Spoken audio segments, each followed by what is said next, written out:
Okay, that was shots 1, 2, 3, and 4. Let's put the rest of them just on that plate.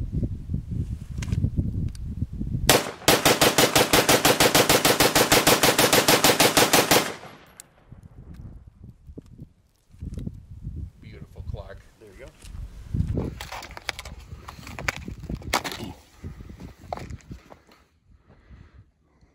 Thank you, Ivan, for holding that for me.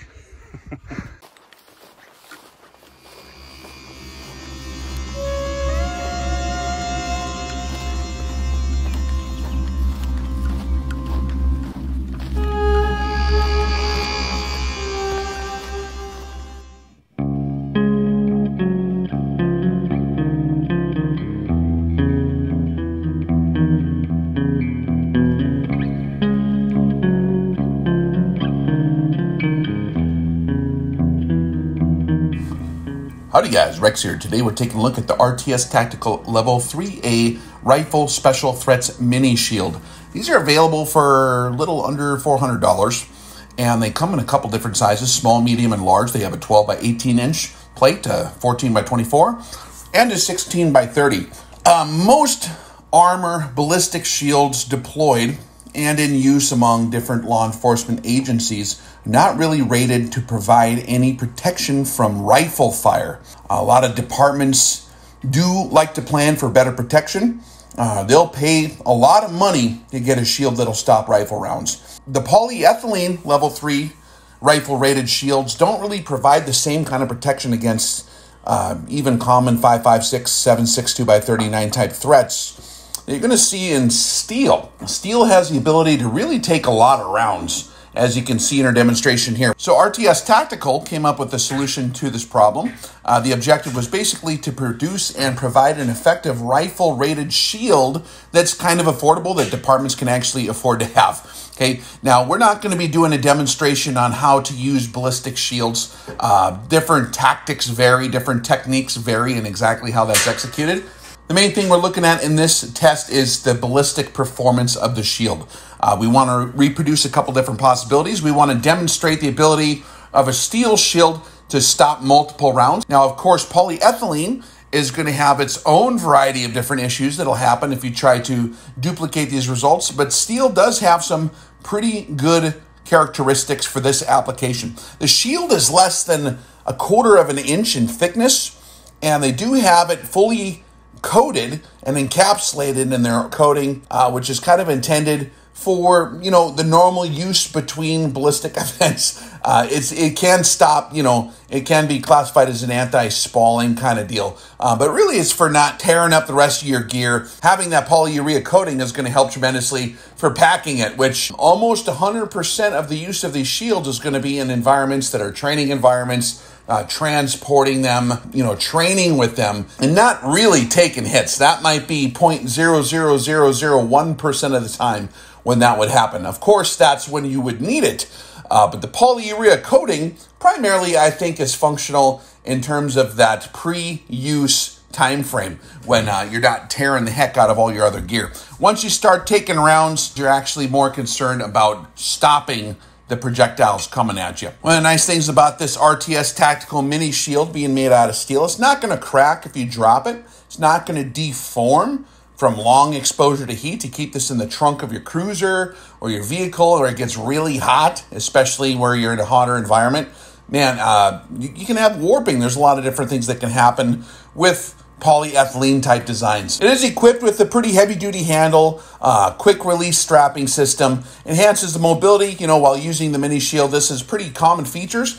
Some of them don't have as nice a padding.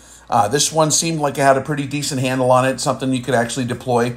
I do believe they're classifying this as an oversized trauma pad system on the back end to absorb the impact of incoming rounds. Keep in mind, ballistic shields are not designed to be comfortable. They're not designed to be a highly mobile deal, although it is nice to have it be a lot more mobile than other things. You know, there are advantages to the compact size. These are going to be deployed in an environment where you have a very specific threat. You're going to use it for that environment, but you're not going to be running around out in the woods, or you're not going to be taking this for a run for like long extreme distances like on a marathon. But if you need to stop incoming rounds, this is a good option.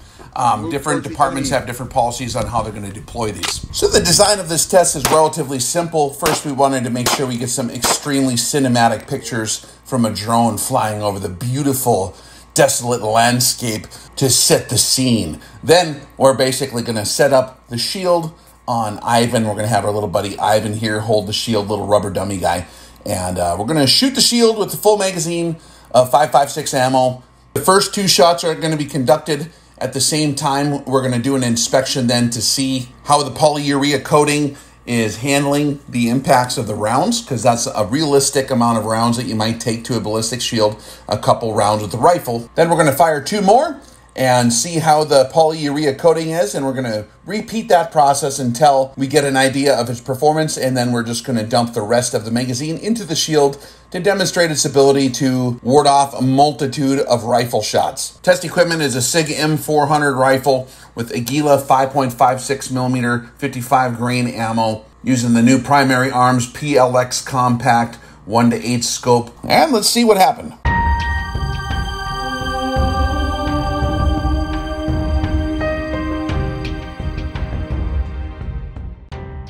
It's well thought out. I don't know anything about shields or using shields.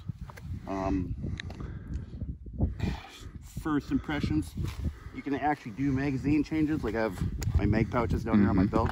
Actually grab a magazine, change out. So that's obviously beneficial. I don't know, we haven't shot, so I don't really know what it stops. It looks like it'll stop 5.56 rounds, I would think. Yeah, I think so. It's not light. Yeah. It's stout, but I mean, that's a lot of protection too.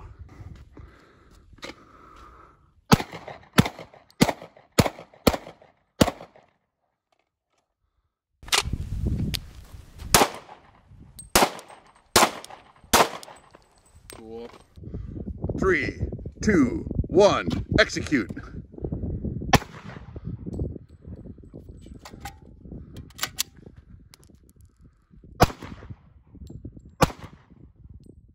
That really happened. Perfect. A Glock had a malfunction. Oh, because I had to slide up against the stupid shield. Oh, I see what happened, yeah. Is that just for comfort? No, that's what they're saying. It's speckled for your comfort.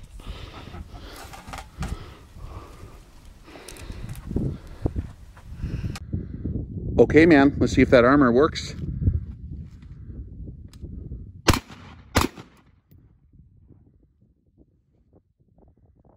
Both right on top of each other, but it still did not go through. They're literally stacked on top of each other. Oh, nice. Yeah, the spalling seems to have kept most of it off. Yep. Didn't completely gut the target. No deformation besides that cratering, really. Can I feel anything? I feel. You know what? It did go through. It did, yep. The I feel jacket. on the back caught it, I think. I feel like a jacket or something right here, where my finger's at. Do you feel any kind of hole? Yeah, there's a hole through There it. is. Here, let me take a round on here. I mean, it's because you stacked them exactly perfectly. Yeah. Yeah, yeah. Yeah, she went through. Okay. But I did stack them. Well, quit aiming so good. It's like, that's not supposed to happen. That's not how it works in real life. It's not. I don't think I've ever done that before. That's why Rex hangs out with the real shooters. So what you see here in the first 2 shots is an example of what happens when you stack 2 rounds exactly on top of each other with a steel plate. What happens is what's called work hardening. If you hammer steel over and over again with a hammer or with various impacts, you're adjusting the steel on the molecular level. The matrices of the steel, the carbon atoms realign. In this case, it's becoming a martensitic steel. It's embrittling it. And the round following the first shot is going to hit an embrittled local area of that steel, and it's potentially going to pop right through there. You're going to have the same effect on any kind of ceramic armor plates. It's actually going to be a larger area where bullets are going to pass through. because more areas affected on ceramic. Steel, it's very, very localized, so unless you stack them right on top of each other, you're not going to have pass-through. Now, the system as a whole, this armor plate is a system with the padding behind the plate. Actually, it did effectively stop the entire projectile. Nothing made it through the rear surface of the skin on that padding. Just a tiny bit of bullet fragment or something could be felt underneath there, but nothing passed through the system. It did just barely poke a hole through the plate itself. Whatever fragments were there were slowed down enough to where that padding actually caught fragments. So let's see what happens when we hammer a couple more rounds where they're not stacked on each other. I don't know what to say. Okay, so we got the first two shots in the same exact hole we did pierce through. This time, don't shoot the exact same hole. Roger? I'll try not to. Okay. Ready? Let her have it. Okay, let's see if that went through. Okay, where'd those two go? These are shots 3 and 4.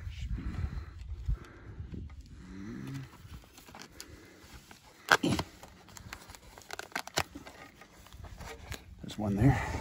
Oh, okay, yep. And then this one is over here-ish. Oh, wow. You can see the spalling. That's the interesting about the metallurgy of steel, isn't it? It didn't hardly deform it hardly at all. But it must be that first shot changes the steel structure a little bit, you know, because it compresses it and the matrices gets all fragile. Because, I mean, there's a lot of thermal going on too there in the kinetic energy transfer, right? So it transfers into thermal. So that second shot must have just knocked that embrittled piece of steel right out. Yep. But when it's one shot, it's way less scary. So if they're not stacking, let's get more data points. Let's hammer it. Okay. Let's hammer it. Okay, that was shots 1, 2, 3, and 4. Let's put the rest of them just on that plate.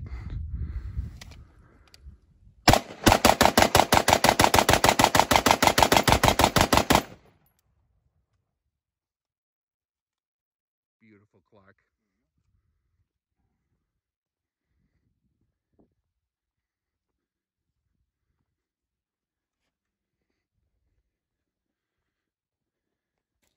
You undressed him. All right, what do we got going on here? I don't see any more pass-throughs. It was just that very first one, and look at the hole there. It just barely passed through in the first two that you stacked. Yep. There's divots, but there's no holes. Yeah, not bad shooting, man. You dumped them in there pretty well. So we got a fluke on the very first one where you put them exactly on top of themselves. And the rest, it's interesting to see how that works though, isn't it? Yeah, it is.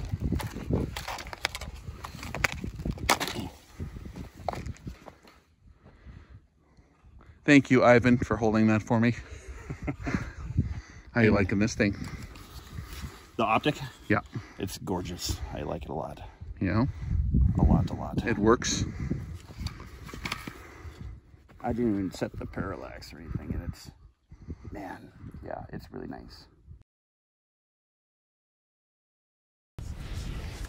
You meant to hold this thing sideways. This thing's ridiculous. And I'll get you from a different angle.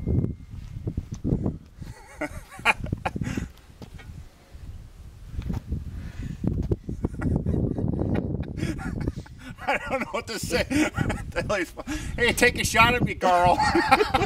I'll block it, I'll catch it. Yeah, I'm not sure exactly the techniques used for that kind of a deal. Yeah, I don't either. I know they use the left arm. Typically the shield guy's on the shield, right? Right. And you wouldn't be shooting from behind the shield as a solo guy running around in the woods, right? Right. But for sake of fun times, we'll just do that shit anyways. Yeah, fair enough. 3, 2, 1, execute.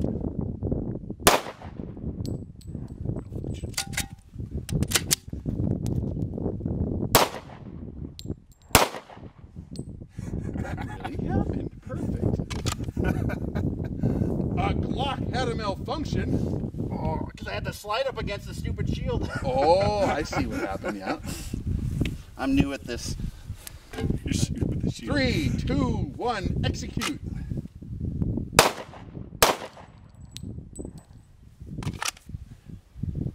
He's just a grunt. He doesn't know any of this cop stuff at all. I don't know anything about this.